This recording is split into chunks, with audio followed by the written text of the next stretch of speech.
Então, novamente, bom dia. Bom dia. Graça e paz de nosso Senhor Jesus Cristo, irmãos. Estamos retornando ao nosso tema da antropologia bíblica. Como os irmãos sabem, a gente tem feito uma divisão de temas, eu e o presbítero Daniel. A nossa ideia, a ideia do conselho, a ideia da igreja, é nesse ano abordarmos aí alguns temas, alguns grandes temas da teologia sistemática e trazendo isso principalmente para a nossa realidade prática. É basicamente entendermos que a teologia, ela se faz de maneira prática, ela não é algo que fica restrito, né, a uma estante cheia de livros ou a academia, né? Mas, de fato, nós podemos tornar a teologia prática porque a palavra de Deus é assim. Então, o conhecimento das coisas de Deus nos proporciona isso. E, como sempre, temos dependido de nosso Senhor nessa empreitada de transmitirmos o conhecimento, de primeiro extrairmos isso das Escrituras, sistematizando todos esses pontos, tudo aquilo que é importante porque a gente aborda, e só podemos fazer isso debaixo da graça de Deus. Então comecemos com uma oração, irmãos. Ó Pai amado, nós te damos graças por mais esse dia na Tua presença. Te damos graças, Senhor, pois Tu és o autor de todas as coisas. Tu és o nosso Deus, Tu és a nossa esperança, Tu és o centro da nossa existência, Pai. Nós clamamos a Ti, Senhor, nos mostre através da Tua palavra, nos mostre, Pai, para que de maneira humilde possamos entender mais acerca de Ti, acerca das Tuas coisas, acerca da Tua criação e acerca de nossa própria existência, assim, Pai. Nós clamamos a Ti, te pedindo a Tua bênção neste momento. No nome de Jesus. Amém. Então, irmãos, antes de nós entrarmos propriamente no tema da aula de hoje, convém que nós façamos aqui uma espécie de síntese do que nós já vimos até agora. Para recapitular, né, obviamente foram 5 semanas fora desse tema, então seria pertinente que a gente fizesse uma recapitulação breve, né, para a gente não perder muito tempo nisso, senão daqui a pouco a gente perde a aula só voltando nessa parte. Então, o que a gente fez desde o início? Né? Nós conceituamos aqui a antropologia, entendendo que a antropologia é o estudo acerca do homem e que há várias abordagens, há vários contextos diferentes dentro dos estudos antropológicos. Então, de fato, as ideologias desse mundo, elas tomam conta das antropologias que são seguidas pelas pessoas, quer elas pensem nisso ou não. Então, as antropologias não cristãs estão totalmente presentes no nosso mundo. A título de exemplo, a gente tem as antropologias idealistas e as antropologias materialistas, cada uma delas sendo um extremo oposto e não fazendo justiça a uma antropologia que seja de fato bíblica. Então, por outro lado, nós temos as antropologias cristãs, e aí nós vimos que, mesmo sendo uma antropologia cristã, é possível que a gente se afaste das Escrituras. Logo, se nós adotamos as Escrituras como nossa regra de fé e prática, e isso através dos séculos tem nos mantido fiéis àquilo que Deus nos expõe, né, na sua palavra, da mesma maneira que é possível você adotar uma antropologia cristã, mas que tenha influências de outras ideias, de outras filosofias que não encontram respaldo na Bíblia.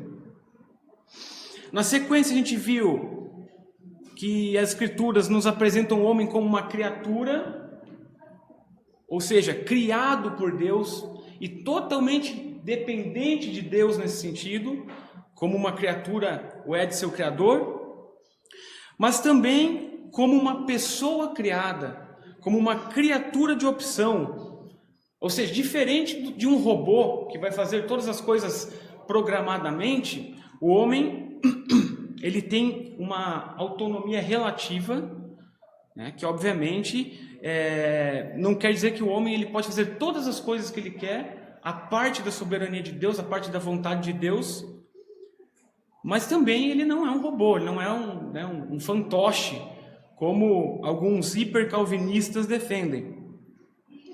E tudo isso se dá pelo fato de que o homem ele é criado à imagem e semelhança de Deus, conforme o relato bíblico, e esse é o aspecto central dessa concepção bíblica do homem, o fato dele possuir essa imagem, dele carregar essa imagem e mais precisamente dele ser essa imagem. É uma questão de identidade, o homem é a imagem de Deus. Embora a queda tenha evidenciado uma nova natureza, o homem tem de fato incorrido no pecado contra o Senhor e caído desse patamar de santidade. Ele verdadeiramente é a coroa da criação de Nosso Senhor. Então, dentro da ordem da criação, não há nada maior que o homem. Nós vimos várias passagens bíblicas nos demonstrando isso, o que não quer dizer que nós estamos aqui ressaltando a natureza do homem, dizendo que o homem é bom, que ele é puro. Nós reconhecemos o pecado, mas nós também temos que ser justos, reconhecendo que o homem ele foi criado primariamente para que seja de fato aquele que exerce o domínio sobre a criação, que cumpre um mandato cultural dado por Deus lá em Gênesis. E todas essas coisas vão se relacionando. A partir disso, por exemplo, nós tiramos o fato de que o homem, independente de quem seja, ele possui uma dignidade inata, a dignidade humana. Isso não pode ser tirado do indivíduo. E, por fim, a gente fez aqui uma diferenciação sobre a depravação total, que é uma das doutrinas que nós cremos, e isso está bastante pacificado, de uma depravação absoluta. Ou seja, o homem, embora ele seja mau, ele não é totalmente mau. Ele ainda tem dentro de si essa imagem de Deus, esse ponto de contato com o Criador, que torna possível que o homem seja santificado, que Cristo regenere o coração da pessoa. Se o homem fosse totalmente, absolutamente depravado, melhor dizendo, ele não teria a capacidade de, em algum momento de sua vida, voltar-se para seu Criador, arrependendo-se de seus pecados. E, por fim, nós vimos a relação do homem para consigo mesmo, um processo de autoimagem que vai em outro sentido daquilo que nós ouvimos por aí acerca de amor próprio e autoestima. O homem, ao reconhecer essa autoimagem, ele entende que ele é pecador. Ele entende que ele carece do sacrifício de Cristo na cruz para que ele novamente tenha comunhão com Deus. Ao mesmo tempo, ele não pensa menos de si mesmo, além do que convém. Então, o homem encontra esse equilíbrio, olhando para as Escrituras, encontrando como se fosse um reflexo acerca de si. Então, a melhor maneira do homem analisar a si mesmo não é tomando como base o seu próprio conhecimento, a sua própria consciência. A melhor forma do homem analisar a si mesmo, encontrar as respostas verdadeiras, é olhando para as Escrituras. O que Nosso Senhor nos mostra, nos diz, dentro de toda essa jornada da criação do homem e de seus propósitos iniciais. Então, na sequência de tudo isso, irmãos, agora entra um tema bastante polêmico. Não que o que a gente tratou aqui não fosse polêmico, Quando a gente fala de liberdade, dos limites da liberdade do homem, de sua autonomia, de sua livre agência, da profundidade da depravação, do pecado dentro da natureza humana, tudo isso é polêmico. Mas esse talvez seja o tema mais comum, mais famoso quando a gente pensa em antropologia, antes mesmo que as pessoas pensem em antropologia nesse sentido, que elas digam este termo antropologia, que é basicamente a questão da integralidade do ser. O grande questionamento: o homem, ele é corpo e alma ou corpo e espírito? Ou ele é corpo, alma e espírito? Então nós entendemos que um dos aspectos principais acerca dos estudos acerca do homem, conforme as Escrituras nos mostram, é justamente o conceito cristão de que o homem ele é uma unidade, ele é uma pessoa integral. E nós vamos dissecar isso aqui ao longo dessa aula, talvez da próxima, mas basicamente é isso. A Bíblia nos mostra que o homem ele é um só. Embora a gente consiga olhar para alguns aspectos do homem, isso é bastante claro, nós veremos aqui nas próprias passagens que a gente cita, o homem ele é um só, não há como dividir o homem de alguma forma, não há como separar a sua natureza. Então a gente diz ali que muitos crentes têm imaginado o homem como consistindo ou de corpo e alma, ou de corpo, alma e espírito. De fato, dentro, principalmente na seara protestante, né? Nos últimos séculos, a gente tem tido bastante, né? Essa doutrina de que o homem tem essa separação. Isso tem sido, na verdade, divulgado, defendido como se fosse algo comum, como se fosse uma verdade que ninguém questionasse acerca disso. Por vezes a gente encontra pessoas que defendem essa dupla natureza do homem. Ou então a gente encontra que eles defendem essa tripla natureza do homem, corpo, alma e espírito. Mas dificilmente nós encontramos aqueles que irão defender que o homem é um só. E esse é o nosso desafio.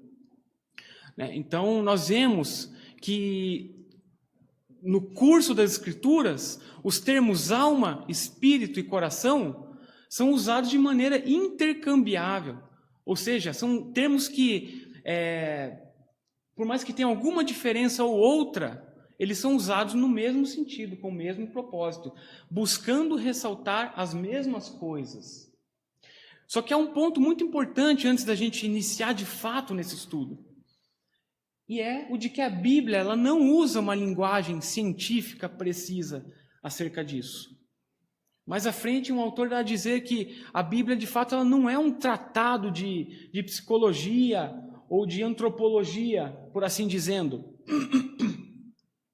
Tudo que a gente consegue extrair, de alguma maneira, depende dessa interpretação, depende dessa harmonia entre uma passagem e outra, entre um ensinamento e outro, para que a gente vá construindo as coisas aqui. Mas, verdadeiramente, a Bíblia não trata disso de uma forma científica. Isso é uma necessidade atual que nós temos, de tratar disso de uma maneira um pouco mais para o lado da ciência.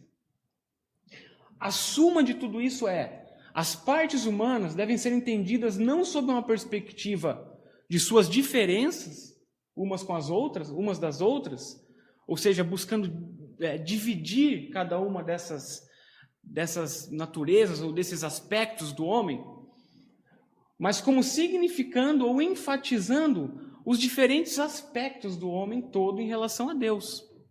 Então, a ideia central nós não estamos dizendo que quando a Bíblia fala acerca de espírito ou de alma, ela está equivocada, porque não há essa divisão. O que nós estamos dizendo é que quando a Bíblia entra nestes termos, ela está diferenciando alguns aspectos do homem. Não está, pelo termo dicotomia ou tricotomia, que são os termos utilizados aqui, dividindo o homem no meio, ou dividindo o homem em três partes, fatiando nossa natureza como se isso fosse possível, como se Deus tivesse de fato construído o homem a partir dessa perspectiva. Então, quando falamos disso, quando a palavra nos mostra isso, e veremos de maneira prática mais à frente, a Bíblia está ressaltando os aspectos que compõem o homem todo de maneira integral. Essa citação que diz o seguinte: do ponto de vista da psicologia analítica e da fisiologia, o uso do vocabulário no Antigo Testamento é caótico. Ele é o pesadelo do anatomista quando qualquer parte pode a qualquer momento representar o todo. Ou seja, por vezes a Bíblia fala em espírito e daqui a pouco ela fala em alma, em algum momento ela fala sobre coração e você consegue entender que ela está falando da mesma coisa. Ela não está falando de coisas totalmente diferentes. Senão, daqui a pouco a gente está fazendo uma separação entre corpo, alma, espírito, coração, mente, ou encontrando, né, essas palavras que são um pouco mais parecidas em seu sentido. Por exemplo, alma e mente. Algumas correntes entendem que quando a Bíblia trata da mente, está se referindo à alma. E quando trata da alma, está se referindo à mente. Da mesma forma. Mais uma citação de Herman Bavinck, um grande teólogo que nós já conhecemos. As palavras que a Bíblia usa, tais como espírito, alma, coração e mente, foram emprestadas da linguagem popular dos judeus daqueles dias e possuem, via de regra, um conteúdo diferente daquele que associamos com esses termos, além de que nem sempre foram empregadas com o mesmo sentido. Esse é outro aspecto. As escrituras, elas não têm um tipo elas não são lineares na maneira como são escritas. Cada um dos 66 livros, ele é escrito de uma maneira diferente. Na perspectiva do autor, na forma de escrever, considerando aspectos e traços culturais, questões da época, enfim, tudo isso faz sentido quando é escrito, inspirado pelo Espírito Santo, obviamente. Então, na linguagem popular dos judeus, né, a gente consegue entender que estas palavras, elas têm todo um sentido especial, né, que não há essa diferença que nós estamos fazendo hoje em dia, que a grande parte dos cristãos evangélicos faz, né, de ser dicotomista, que acredita numa dupla realidade, ou tricotomista, que acredita numa tripla realidade, uma natureza humana. Então, o contexto é importante de ser ressaltado também. Então, embora a gente não possa elaborar uma antropologia ou uma psicologia científica precisa a partir da Bíblia, nós podemos aprender muitas verdades importantes a respeito do homem, que já falamos antes. E o mais importante que as Escrituras falam acerca do homem é que ele está inescapavelmente relacionado a Deus. As Escrituras não foram deixadas da maneira como elas são por acaso. Nós temos que entender isso. A maneira como ela fala acerca de determinado assunto, né, a profundidade com que trata outros assuntos, outros temas, tudo isso tem um propósito. Então, o que os teólogos e os comentaristas estão nos dizendo é o seguinte: as Escrituras não se preocupam em pontuar isso de uma maneira científica nessa nossa perspectiva, mas as Escrituras estão preocupadas em demonstrar o relacionamento de Deus, do homem, para com seu Criador, para com Deus, também para com seus semelhantes, para consigo mesmo. Mas, obviamente, o relacionamento do homem para com Deus é colocado à frente dessas questões. Não houve uma preocupação por parte do nosso Senhor quando nos deixou as Escrituras, né, quando realmente inspirou cada um daqueles homens, para colocar isso nesses termos. Então, o que nós estamos fazendo aqui é teologia. É, de fato, buscarmos, né, pontuar algumas coisas sistematicamente, mas a nossa preocupação não tem que ser essa, de que as coisas não estão tão claras assim nas Escrituras, como se o tema não fosse pertinente, ou como se o nosso posicionamento não fosse pertinente. Nós iremos demonstrar aqui que o posicionamento de que o homem ele tem uma natureza única, integral, encontra respaldo em várias passagens. Quando a gente fala do ser de Deus, a gente tem aquela ideia de falar que Deus é simples, né? Ele não é composto igual ao ser humano no sentido físico, não tem mãos, braços, pernas, etc.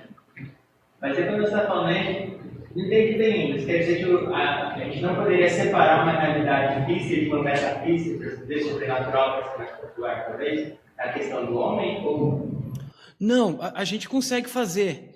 E isso é bem pertinente. A gente vai ver que há uma dupla separação, né, digamos assim, que trata dessas coisas, mas não torna o homem divisível nesse contexto. Como se a natureza humana pudesse ser dividida em duas. Né? E isso, a gente está defendendo, não encontra respaldo nas Escrituras. Por mais que em alguns momentos, e nós veremos mais à frente, por exemplo, no estado intermediário. O estado intermediário é o momento em que, após a morte, nós teremos de fato o nosso corpo, né, descansando, estará morto de fato, né, sem vida. E essa vida, né, o que seria essa vida? Essa vida sai do corpo para depois, em algum momento, retornar. Então, nesse contexto, a gente entende essa separação, né?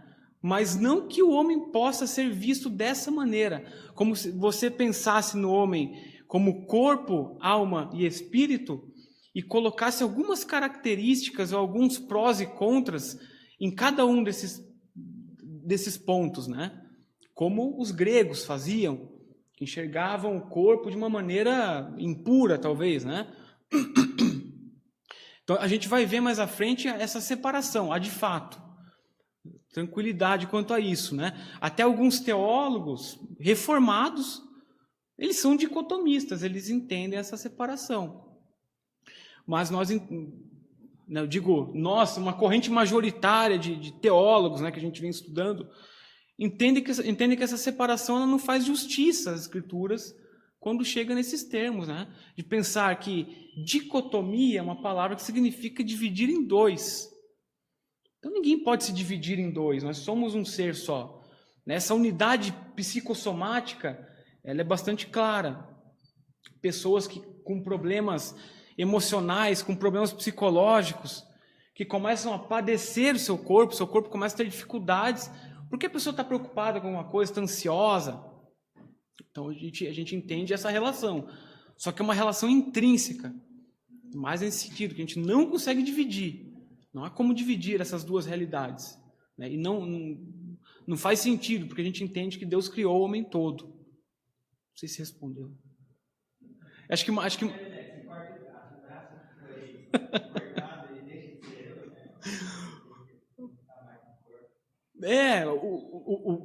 que a gente entende é o seguinte: há uma corrente que fala assim, né? Deixa eu ver se eu me lembro. Quando eu me converti, eu via muito isso. Acho que é assim, eu sou um espírito, possuo um corpo e tenho uma alma, alguma outra coisa em relação à alma, né? O que nós estamos dizendo nós somos isso tudo. Então o corpo também faz parte da gente. E por isso que lá, na segunda vinda de Cristo, nós teremos nossos corpos ressuscitados. É isso que nós entendemos, que o corpo ele não tem um tipo de separação com o homem, a não ser nesse momento do estado intermediário, que após morrermos, teremos de fato o nosso corpo sem vida, né, e estaremos na presença de nosso Senhor até o dia do juízo. Né, mas o corpo nunca deixa de ser quem nós somos, faz parte de nós. Aos poucos a gente vai abordando com mais calma aqui. Então a gente entende que as Escrituras elas não estão primariamente interessadas nessas partes constituintes do homem, mas sim na relação do homem com Deus, com seus semelhantes, com a criação, que eu já falei anteriormente. Então a primeira linha aqui de tricotomistas, né? E a tricotomia o que é? É a defesa de que o homem ele é composto por corpo, alma e espírito, ou mente. E que isso pode ser dividido, pode ser visto como 3 instâncias diferentes. Né? E esse é o nosso problema, é ver isso de forma tão separadamente que isso vai impactar de alguma maneira como a gente vive. De alguma maneira isso vai impactar, nós veremos. Então, os pais da igreja, alguns defendiam isso.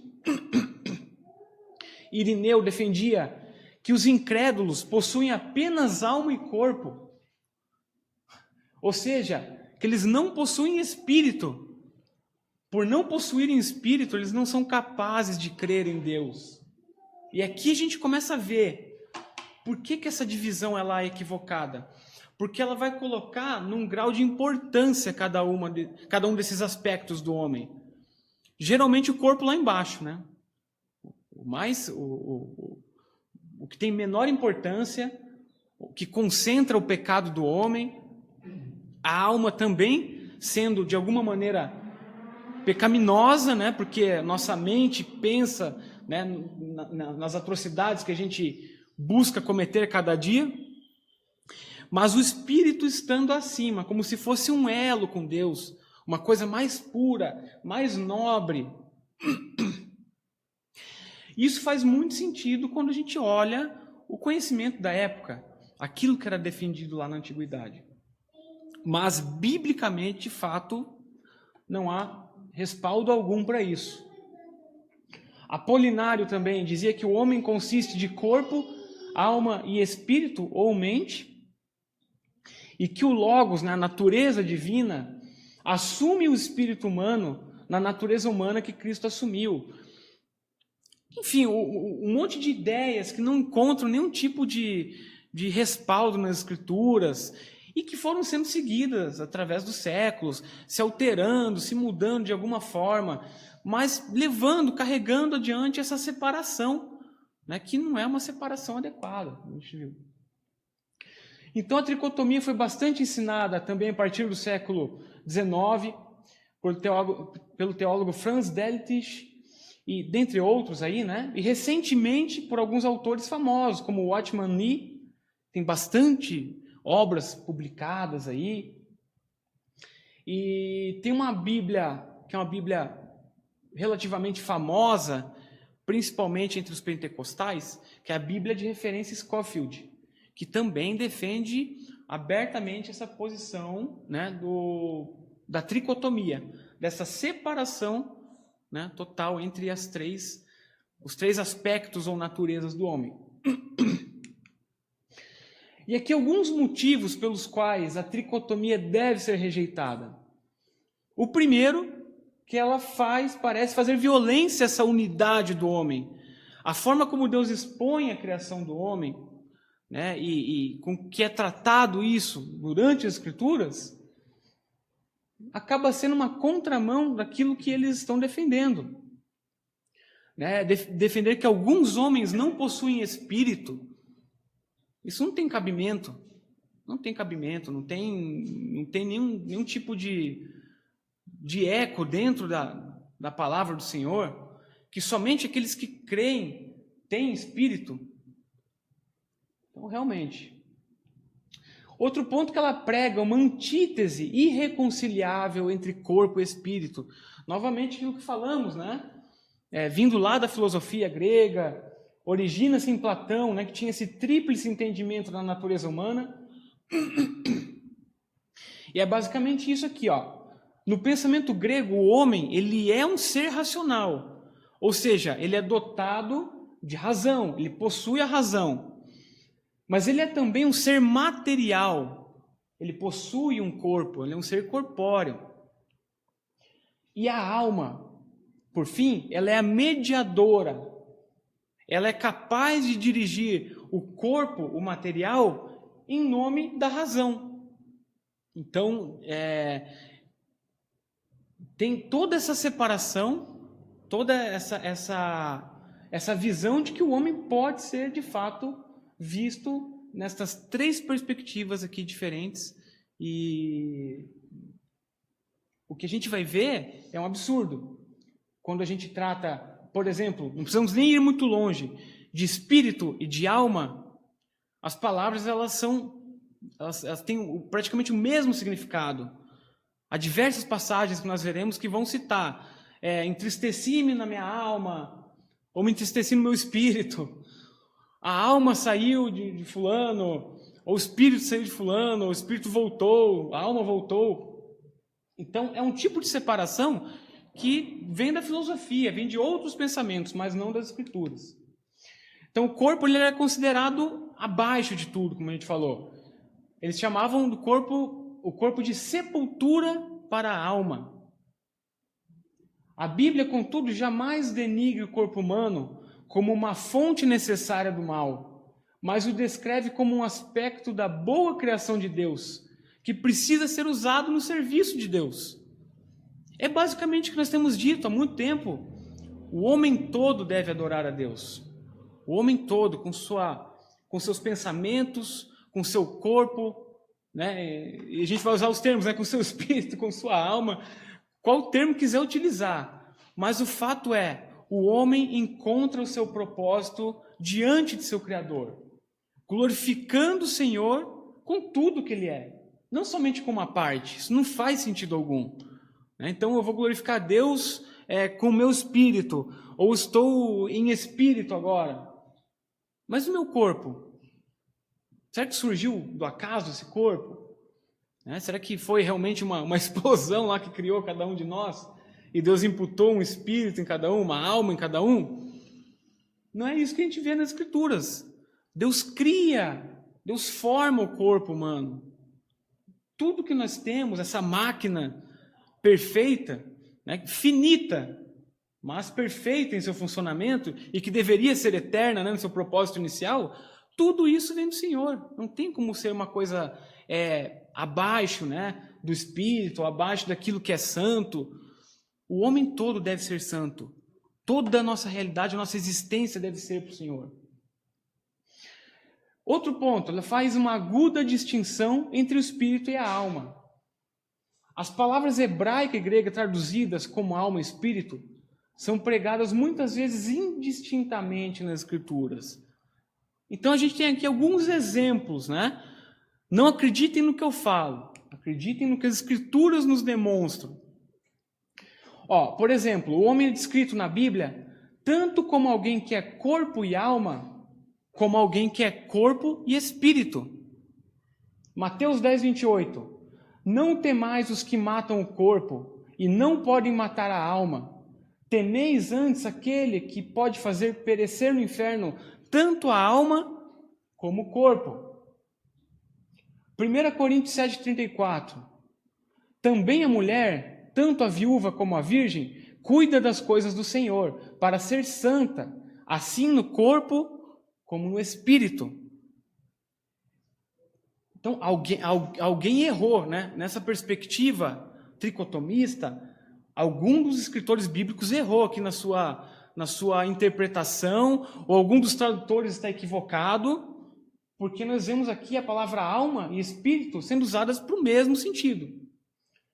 Mas vai além, Tiago 2,26. Porque assim como o corpo sem espírito é morto, assim também a fé sem obras é morta. Eu acredito que há uma confusão inicial de fato, que é nós defendermos que o homem ele é um só, ao mesmo tempo em que nós vemos as Escrituras nos diferenciando um aspecto corpóreo de um aspecto espiritual ou acerca da alma.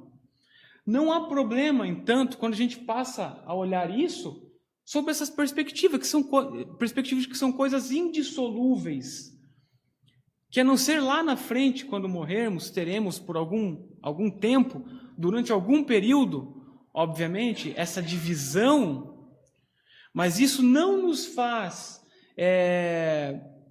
justiça no sentido de defendermos que há nessa vida, que há na nossa prática, na nossa fé, na nossa maneira de crer acerca disso, essa divisão, assim, que a gente possa olhar para uma coisa ou para outra, elevar uma, diminuir outra.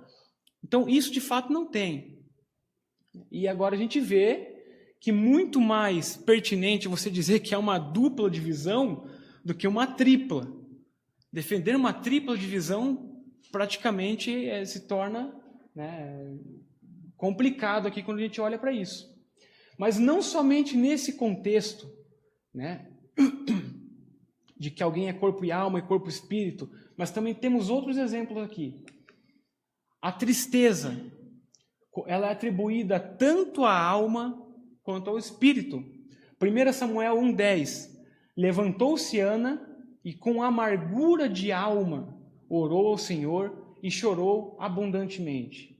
Amargura de alma. Isaías 54,6. Porque o Senhor te chamou como uma mulher desamparada e de espírito abatido. Então nós vemos aqui o mesmo sentido novamente. Em outro contexto, tratando aqui de tristeza, de abatimento, lidando com as duas palavras como se elas fossem praticamente a mesma coisa, alma e espírito. Mais um texto, João 12, 27. Cristo, falando. Agora está angustiada a minha alma, E que direi eu? Pai, salva-me desta hora? Angustiada a minha alma. Então, mais uma vez aqui, os termos sendo tratados dessa maneira. Temos mais, João 13, 21. Ditas estas coisas, angustiou-se Jesus em espírito e afirmou, em verdade vos digo, que um dentre vós me trairá. Antes, falou-se de alma, né? No próprio Evangelho, o próprio Cristo falando. Aqui, está dizendo que Jesus angustiou-se em espírito. Atos 17, 16. Enquanto Paulo os esperava em Atenas, o seu espírito se revoltava em face da idolatria dominante na cidade. 2 Pedro 2,8. Porque este justo, pelo que via e ouvia quando habitava entre eles, atormentava sua alma justa, cada dia por causa das obras iníquas daqueles. Então, com isso a gente já consegue pontuar uma coisa. Tanto faz dizermos que estamos com a nossa alma abatida ou com o nosso espírito entristecido, se tratam da mesma coisa, né? As Escrituras estão nos mostrando isso. Logo, não há essa separação em 3 aspectos, né? Quando trata de louvor e amor a Deus, né, também há essa utilização de ambas as palavras aqui com o mesmo sentido. Lucas 1, 46 a 48. E às vezes se utiliza as duas, olhem só que interessante. Então disse Maria, a minha alma engrandece ao Senhor, e o meu espírito se alegrou em Deus, meu Salvador, porque contemplou na humildade da sua serva. Então as duas palavras sendo utilizadas, não como se elas fossem coisas diferentes, mas dando um sentido àquilo que estava querendo ser dito de fato, né? Então, a gente precisa fazer esse tipo de interpretação. Quando se vai meramente para a literalidade das coisas, parece realmente, tem 2 palavras que não, no nosso vocabulário nem se parecem, né? Alma, espírito, são coisas diferentes. E com toda essa herança que nós temos da Igreja Católica, o posicionamento também dessa divisão, a cultura popular nos mostra que há uma divisão do homem nesses vários aspectos. Então, quando a gente, debaixo desse contexto todo, a gente olha para 2 palavras que são diferentes, a tendência é realmente que a gente pense que o homem tem essa divisão. Exatamente, porque quando nós olhamos para a Escritura e a maior defesa deles, nesse sentido de divisão corpo, alma e espírito, é a passagem de 1 Tessalonicenses 5, 23.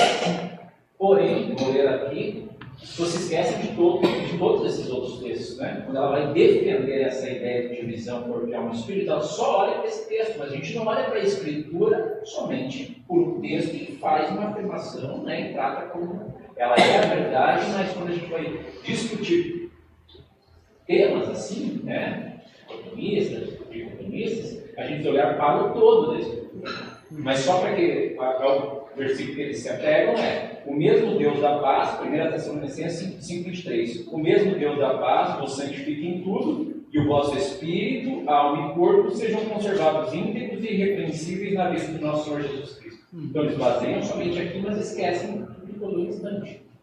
É aquele princípio da harmonização, né? Você olha para um ponto das Escrituras, para uma passagem como essa, e você se apega a ela com unhas e dentes, esquecendo de tudo o que está no restante das Escrituras, né? É como a gente pensar em outro contexto. A gente está falando de antropologia aqui, mas vamos dizer escatologia. Estava conversando com a Amanda essa semana, né? As pessoas acham que escatologia está só em Apocalipse.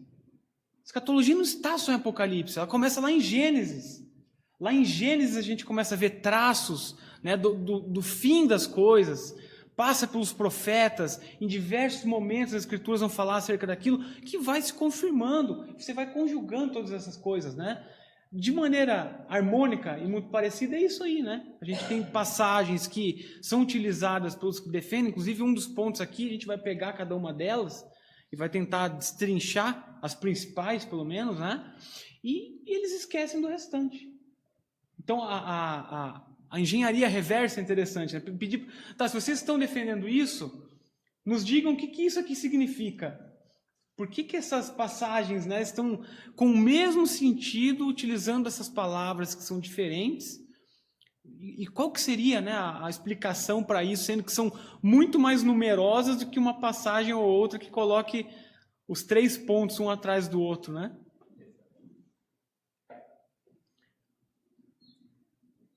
Então a questão do louvor, do amor a Deus também entra nisso, né? Marcos 12:30. Amarás, pois, o Senhor teu Deus de todo o teu coração, de toda a tua alma, de todo o teu entendimento, de toda a tua força. Aqui, o pessoal já veria uma separação, né? Coração e alma. O que alguns entendem que é a mesma coisa. Faz sentido, né? Mas, às vezes, o homem, ele parte desse princípio de querer colocar as coisas assim muito sistemáticas, talvez, né? Desculpa pelo termo, porque a gente está tratando de teologia sistemática, né? Mas num aspecto mais pejorativo possível, né? Tentar sistematizar algumas passagens que não precisam dessa ótica, né? Então, o que cabe de fato é fazer essa interpretação, olhar o que está sendo dito. Outro ponto, a salvação ela é associada tanto à alma quanto ao espírito. Aqui é o quarto motivo que a gente está colocando, o quarto contexto em que ambas as palavras são utilizadas com o mesmo sentido. Tiago 1:21. Portanto, despojando-vos de toda impureza e acúmulo de maldade, acolhei com mansidão a palavra em vós implantada, a qual é poderosa para salvar a vossa alma. Já em 1 Coríntios 5, eu, na verdade, ainda que ausente em pessoa, mas presente em espírito. E passando, vou lá para o fim, né? Entregue a Satanás para a destruição da carne, a fim de que o espírito seja salvo no dia do Senhor. A passagem de cima fala da salvação da alma e a de baixo fala da salvação do espírito. Será que nós teremos 2 momentos de julgamento? Vamos julgar primeiro a alma, depois o espírito? Obviamente que não. O quinto ponto, a morte. Morrer é descrito igualmente como a partida da alma ou do espírito. E aqui a gente volta naquele ponto que mais à frente a gente vai tratar, que é essa visão de que, de fato, há uma separação, uma partida da alma ou do espírito, quando lá da nossa morte, né? Esse estado intermediário é o momento em que isso ocorre. Mas isso não nos ajuda aqui para que a gente pense nessa separação como sendo uma coisa divisível nessa vida, olhando para cada uma dessas realidades quebradas assim, né? E Gênesis 35:18 diz: ao sair-lhe a alma, porque morreu, deu-lhe o nome de Benoni, mas seu pai lhe chamou Benjamim. Ao sair-lhe a alma. 1 Reis 17:21, estendendo-se 3 vezes sobre o menino, clamou o Senhor e disse: ó Senhor, meu Deus, rogo-te que faças a alma deste menino tornar a entrar nele. Se antes a gente estava falando em morte, aqui a gente está falando, ou melhor, a gente está falando em salvação, aqui a gente está falando de morte, usando essas mesmas palavras, esses mesmos termos. Vamos repetindo. Mateus 10:28. Não temais os que matam o corpo e não podem matar a alma. Temei antes aquele que pode fazer perecer no inferno tanto a alma como o corpo. Esse texto a gente já tinha visto anteriormente. Mas daí tem o outro lado. Salmo 31:5. Nas tuas mãos entrego o meu espírito. Não entrego a minha alma. É a mesma coisa. Tu me remiste, Senhor, Deus da verdade. Mateus 27:50. E Jesus, clamando outra vez com grande voz, entregou o espírito. Há uma série de passagens, a gente acaba sendo repetitivo, mas é importante a gente ressaltar isso, irmãos, que não é uma passagem ou outra das Escrituras, há muito mais, além disso, que nós não estamos citando. Mas nós precisamos ter esse respaldo para mostrar que, de fato, essas palavras são intercambiáveis. Tem um salmo de Davi, que inclusive é usado para fazer cânticos, né? Esse salmo aqui é usado como um cântico também nos dias de hoje, que é no momento que ele estava em perseguição na caverna, se escondeu lá. E nesse salmo existem três partes dele e que acho que fica muito bem exemplificado isso tudo, né? Ele começa dizendo que com a voz dele, ele clama ao Senhor, ou seja, a parte do corpo dele, ele usa para clamar ao Senhor, né? Mas ali para frente ele diz, quando dentro de mim me esmorece o espírito, né? Que é quando ele está naquela angústia, naquele sofrimento dele. E mais para frente ele diz, atende o meu clamor, pois me vejo muito fraco. Ou seja, duas coisas que estão interligadas, né? O corpo dele abatido, enfraquecido, o semblante dele abatido pela perseguição. Com a voz dele ele clama a Deus, usa esse corpo para clamar a Deus, porque o espírito dele está esmorecido. E na prática, como que eu vejo que coloca isso, o que serve para nós isso hoje em dia, no nosso dia a dia, né? Cuidar do nosso corpo, porque ele também implica na nossa alma, no nosso espírito, nossas taxas hormonais, aquilo que nós somos aglomerados de átomos e tudo mais. Cuidar da nossa saúde nesse aspecto, para que ela não venha atingir o nosso espírito, nossa alma, que é a mesma coisa, né? E um outro exemplo que eu vejo o quão é importante que nós vejamos o ser humano na sua totalidade é a questão da intimidade entre um casal, né? Por exemplo, assim, quando um homem e uma mulher eles se unem em intimidade profunda, isso não deve ser, por exemplo, assim, como o mundo lá fora faz, de forma banal, né? Os relacionamentos íntimos, né? Porque quando você se relaciona intimamente com uma pessoa, você está conhecendo mais profundo dela. Não é só uma relação carnal, mas você está se relacionando com a alma dela, com o espírito dela. Então, acho que é um bom exemplo para a gente entender o quão grave é você cometer esse tipo de ato fora da licença que você tem, de fato, no matrimônio, né? Porque você se relaciona não só com o corpo, mas você se relaciona no mais íntimo e profundo dela, que é a alma e o espírito dela. E mais uma outra coisa que eu penso é sobre Jesus Cristo ter agonizado quando ele estava fazendo aquela oração e ele suou, o corpo dele escondeu aquela aflição, né? Basicamente isso. O salmo que eu mencionei é 142. Legal. Essa primeira questão, né, é importante a gente pensar isso. Por quê? Há essa interligação entre o corpo e a alma, o espírito, né?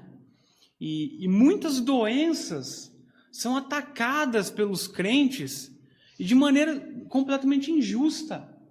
Você olha uma pessoa abatida, uma pessoa triste, essa pessoa está sem Deus. Né? Essa pessoa está desviada, alguma coisa assim.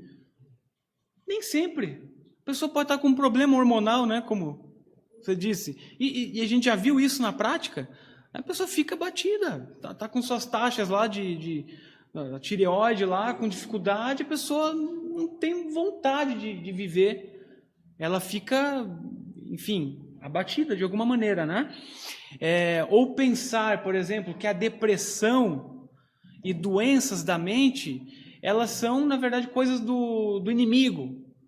Toda doença, obviamente, faz parte dessa natureza do pecado. Todos nós estamos condicionados e destinados a morrermos de alguma maneira.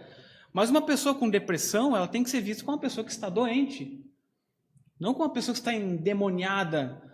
Pode acontecer, mas o fato é, essa visão de que essa separação, ela sempre irá nos levar por um caminho que ele é injusto com a maneira, dos propósitos pelos quais Deus criou o homem.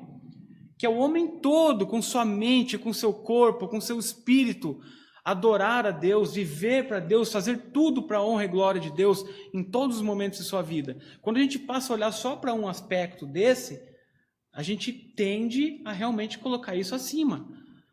Então eu vou cuidar do meu espiritual. Mas e o seu corpo? Seu corpo vai vai falecer, vai ser o espiritual, vai sobrar, vai sair andando um espírito por aí?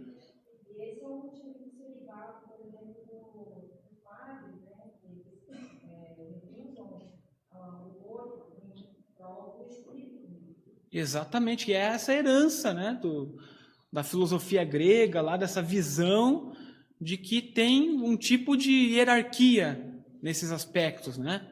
Então o corpo ele sempre vai ser o de baixo, vai ser o desprezível, né? O túmulo do espírito, o túmulo da alma, como é dito lá anteriormente. Então isso não faz justiça ao que as escrituras nos mostram. A gente já está caminhando para o final e eu vou pular algumas partes aqui, irmãos. A gente vai continuar nesse tema aqui na próxima aula, sem pressa para acabar, tem muita coisa para a gente ver ainda. Mal entramos, na verdade, na parte das escrituras. A gente só está ressaltando essa diferença, ou melhor, essa similaridade entre as palavras aqui, né? Mas a gente vai defender essa questão da integralidade, da totalidade do homem, olhando para as escrituras. Não porque um teólogo famoso lá da Reforma falou, ou porque o posicionamento majoritário, mas a gente vai olhar para as escrituras. Eu quero pular para uma parte aqui, só para a gente finalizar. Refere-se também àqueles que já morreram como almas e algumas vezes como espírito. Apocalipse 6:9. Essa passagem aqui, esse capítulo inteiro, na verdade, ele arrepia quando a gente começa a ler esse Apocalipse 6. Quando ele abriu o quinto selo, vi debaixo do altar as almas daqueles que tinham sido mortos por causa da palavra de Deus e por causa do testemunho que sustentavam. Isso aqui é lá antes da segunda vinda de Cristo, antes do julgamento final. Está falando das almas daqueles que são salvos. Não fala do espírito, porque são a mesma coisa. Basicamente isso. Outros textos aqui, depois a gente pode abordar isso, né? Só para a gente finalizar, tentar alguns minutinhos aqui. O presbítero Eduardo citou 1 Tessalonicenses 5:23, né? Que é um dos textos que estes tricotomistas, ou seja, aqueles que defendem essa separação do homem em três partes, eles defendem. Né? É um dos textos que eles defendem como sendo... que embasam essa teoria deles. O mesmo Deus da paz os santifique em tudo, e o vosso espírito, alma e corpo sejam conservados íntegros e irrepreensíveis na vinda de nosso Senhor Jesus Cristo. Comentário da Bíblia de Estudo da Fé Reformada, eu achei tão pacificador que eu só coloquei o comentário, não preciso de mais nada. Diz o seguinte, 3 palavras são usadas para enfatizar a inteireza da perfeição. Espírito e alma são usados na Bíblia como sinônimos do componente espiritual de uma pessoa. Quando as palavras ocorrem juntas, aqui em Hebreus 4:12, que é outro texto que eles utilizam para isso, é difícil vislumbrar qualquer diferença no significado. Então a gente não tem mais tempo, né, nessa oportunidade, mas é basicamente isso, irmãos. Não há diferença, né, para que a gente possa dizer há uma separação entre corpo, alma e espírito. Eu acredito que tenha ficado claro, não pelo que foi dito, mas pelo que as Escrituras nos mostram, sobre vários textos considerados em perspectivas diferentes, em contextos diferentes, sobre determinados temas que utilizam ambas as palavras de maneira intercambiável. Então, realmente, a gente tem ainda uma jornada pela frente nesse sentido, né? Obviamente, não seria em uma aula que nós conseguiríamos tecer tudo aqui acerca do tema, nem entramos ainda na dicotomia. E a dicotomia ela é especial no sentido de ser problemática para a gente atacar ela, pois muitos teólogos, inclusive reformados, entendem a dicotomia como a posição mais adequada. Com honestidade intelectual, nós vamos levantar cada um dos pontos e vamos continuar, né, construindo essa posição nossa de que a totalidade do ser, ela faz mais jus, né, a uma interpretação puramente bíblica. E é isso que a gente vai construir nas próximas aulas. Muito obrigado, meus irmãos. Deus nos abençoe. Logo teremos nosso culto. Obrigado.